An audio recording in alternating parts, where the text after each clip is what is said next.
Hello everyone, কেমন আছো তোমরা সবাই? তো আজকে হচ্ছে আমার বেটুদের 1 বছর পূরণ হলো, মানে প্রথম জন্মদিন। তো আজকের একটা ব্লগ হবে না তা কি হতে পারে?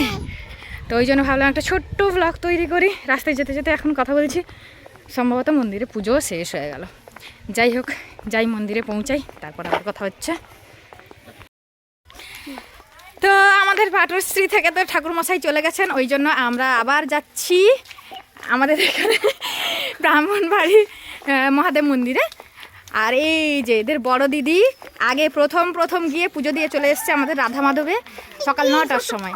রাধা মাধব যাওয়ার আমার ইচ্ছা ছিল, কিন্তু উপায় নেই, দুজনকে নিয়ে রেডি ফেডি হবো, কখন যাব কখন দেরি হবে, ওই জন্য এই বড় দিদি গিয়ে আগে পুজো দিয়ে চলে এসছে বোনেদের নামে। তো যাই হোক, মন্দিরে পৌঁছাই, তারপর আবার কথা হচ্ছে।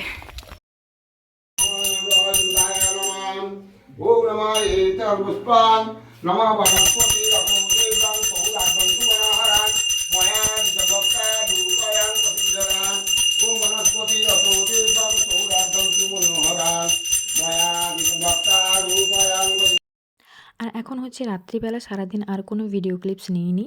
আমরা চলে এসেছি একটা বৌভাতের নেমন্তন্ন খেতে, আমি সাথী আর শাশুড়ি মা। আর এখানে হচ্ছে অর্কেস্ট্রা, অনেকেরই বৌভাতের দিন করে থাকে। আর 5 বছর না পেরালে জন্মদিন সেরকম ধুমধাম করে করতে নেই, তাই শুধুমাত্র পুজো দিয়েছিলাম আর একটু পায়েস করেছিলাম, ব্যাস এইটুকুই।